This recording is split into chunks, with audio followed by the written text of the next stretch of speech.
Hi, I wanted to talk really quickly about getting what you truly want in life. It was really on my mind today, and I say this a lot. Don't sacrifice what you truly want for what you momentarily desire.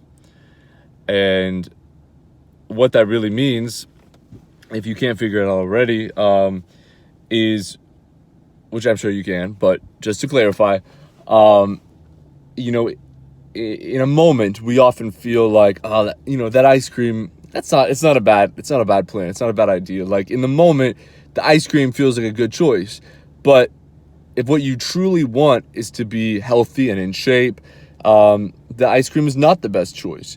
And there's that goes all the way across the board: bad relationships, bad career paths, bad, friends, sexual partners, whatever it may be.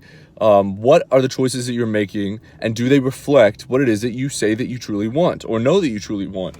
And sometimes people struggle getting clear about what it is that they truly, truly want. And I think the best way to figure out what it is that you truly want is to get clear about what it is that you don't want. And so, say, I don't want any negativity. I don't want negativity in my life, excessive or any negativity in my life. I don't want to be a failure. I don't want to be alone. I don't want to make other people feel bad. I don't want, whatever it may be. So you ask yourself those questions, and then you have to answer them. And you have to say, okay, so I know what I don't want. So what am I doing in my life now that is a reflection of what I don't want? Or who is in my life now that is a reflection of what I don't want? So if I don't want negativity in my life, why do I have a bunch of negative people in my life? Why do I continue to surround myself with people that bring me down or make me feel bad or are a bad influence on me? If I don't want to be alone, or I want to be the best father, the best mother, the best husband, the best wife, the best friend that I can possibly be, then what am I doing to make that happen? And you have to get really uncomfortable, make yourself really uncomfortable, and get humble in order to step into what it is that you truly want. And it can be a hard place to be, but once you get that momentum going of being really clear about what it is that you want and setting a standard for yourself about those things, your life begins to transform. Every element of your life begins to transform. And it's so, so important, because life is so short. It is so short. And I know that I have lived plenty of times in my existence that I was living and wasting so much time and energy doing things that I didn't really truly want to do. And I was damaging my existence. I was damaging my spirit. I was damaging my friendships. I was damaging, across the board, because I was not living in the truest essence of who I was. And the second that you can learn to daily correct that path and live in that truest essence of who you are, your life will take off, and you will find so much joy and peace and healing and prosperity. And I've truly seen that take place in my life, and I see it continue to take place in my life. And don't get me wrong, I'm not perfect at it, but it's what I've learned and what I continue to try and apply into my life. Something that really helps me is journaling, and I'll share just really quickly. I'm not like, dear diary, today I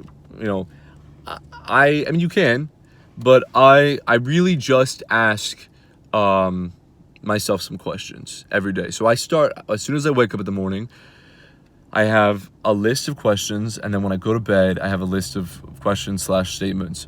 So when I first wake up, I list 3 things that I'm thankful for, and then I say I can love myself today by fill in the blank. And then I set an intention for the day. I say my intention today is, to stay grounded, to be kind, to rise above anxiety, whatever it may be. And then at the end of the day, when I'm going to bed, the first thing I list, I say, I admire fill in the blanks about myself. And you force yourself to say something that you admire about yourself. And that does 2 things.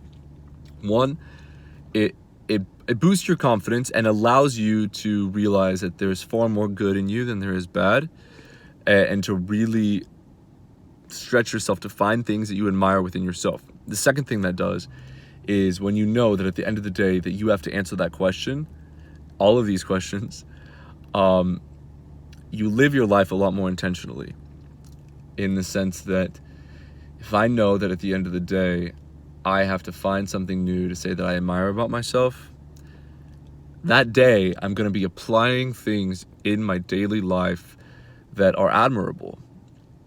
And that's what I do, and it's made a big difference. And then I write down something kind or nice that I did for somebody else that day. And I try and do that every single day. I don't talk about it. I don't tell people. Sometimes it's big, sometimes it's small.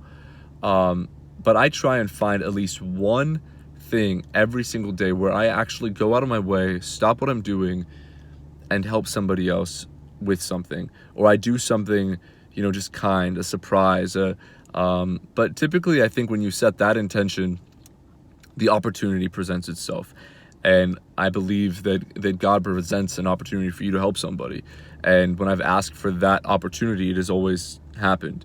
And it's a really humbling, beautiful experience, because it's really easy to get selfish. But it's like the more that you give, the more that you get. The more that you free yourself of everything that you're holding on to momentarily, the more you're able to and the more you're able to give to others. It's just like you're opening up and you're allowing so much more to come into your life, so much more joy, so much more, I feel good. You feel good doing good for other people. And you're like, man, this world is so messed up with politics and war and disease and this and that. And it's like, and we don't have power over all of those things, but we do have power over the daily little things, and you can make all the difference in somebody's life by just a small gesture. And then every day I ask myself, the lesson that I learned today is, and I try and find like the number one lesson that I learned today, and it is always something new.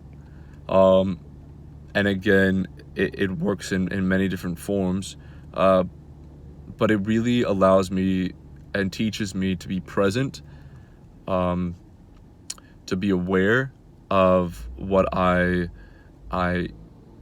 am able to learn and what my life is teaching me. And if you're asking yourself what I learned today, it's really powerful, because you can see, you can see how you're growing, and you're in a constant mindset of growing because of that. So anyway, that's just my little ditty for today, that I wanted to share with you all.